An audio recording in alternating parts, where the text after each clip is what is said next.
All right, let's get into what makes fragrances sensual. And why would a fragrance be sexy to somebody? Why would we talk about something as a liquid aphrodisiac? Well, let's look at this.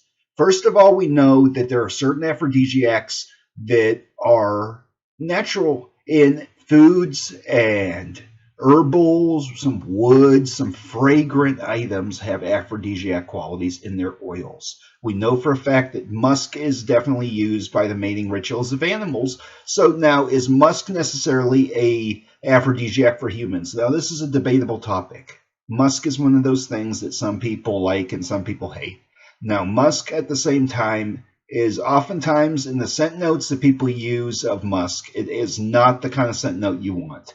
It's not the oil and the good quality musk that the animals actually produce in a lot of cases. A lot of times it's a synthetic version that's not going to have the appeal. At the same time, we know patchouli is a green, kind of has a very complex smell. It goes very well with woodsy scents, goes very well with a lot of different things, but it has kind of aphrodisiac qualities to it too. It's a very uplifting smell, just like lavender is kind of uplifting. And when you get the patchouli or the amber and musk, these increase sensuality and fragrance. And sandalwood's also an aphrodisiac. But the thing about the aphrodisiacs, are they always aphrodisiacs? No. It all depends on if you actually have the real oil or not. If you have the better quality ingredients, then it's going to smell more like the aphrodisiac. Otherwise, it may smell like something, but it won't have that effect. And so when people make fragrances and they put their scent notes together, you'll have better scent notes of certain components than others. Like some fragrances, they'll get a really good wood oil, but then they'll have a cheap citrus that goes with it, just destroys it. Another fragrance can go out there and have very cheap musk, but they have all these other good notes to it. And so it's like a freight train that can be going right down the tracks, and you try and hit the brakes and it just derails. You can get something with a lot of momentum, and then one little thing throws it off. And that's the key to fragrance, that you'll have a lot of things that could be aphrodisiacs and in theory are mated to be sexual, and very sexy fragrances. They're going to have all this mad appeal and all these people are going to be flocking to you. And the problem is they'll use scent notes that are aphrodisiacs, but the problem is the quality of the notes they're putting into the fragrance that keep it from actually having this effect on people. And so as a result, then people end up basically suckering into it. And now the other factor that makes a scent an aphrodisiac is the psychology here, where it reminds somebody of somebody, or it gives a sense of comfort. And this is the other side of fragrances, where you can have some cuddly fragrances that are very smoochy, romantic kinds of scents, and they do have some of these aphrodisiacs in them. And the amber and the tonka bean and chocolate, vanilla, cinnamon, all these things have aphrodisiac qualities, but they have to be used right to get the aphrodisiacs out.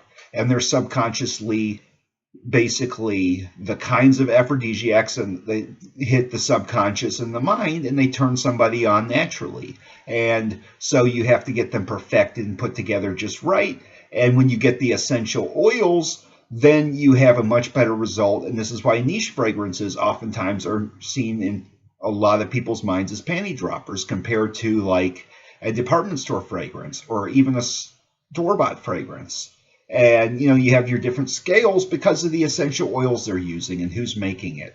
And so it's my video on aphrodisiacs and fragrance, and we know that vanilla and cinnamon and chocolate and a lot of these components have aphrodisiac qualities, but they can also smell cheap in a fragrance if you're not getting the right scent notes of them or the right perfumery and people making it. The noses that make the fragrance and the ingredients they use and the forms of it and the way they buffer it together with a lot of different components really make all the difference. And so you can have one scent that has vanilla and cinnamon and chocolate that has that candy shop smell, and it's off-putting to a lot of people. Another one has just the right amount of that with some patchouli and tonka bean, and you have a good wood base, but you have sensual woods, and it brings a much better smell. And so this is one thing, like go to a scent store and take the scented roll-ons and just smell all these different aphrodisiac ones and just see what they smell like. See if you can discern different scent oils in them, because this is where they will take the oil out of the fragrance, into the fragrance. But even the scented roll-ons, they have a certain form of it, and there's always a certain budget they're working on. And there's always this whole scale of oil where you can get all the way up to like 1 tablespoon of oil for like $20,000 from one source of sandalwood. And then you might have another one that's cheaply made that's much more affordable. And the problem is fragrances often push the easier route. So, this is my video, and thanks for watching.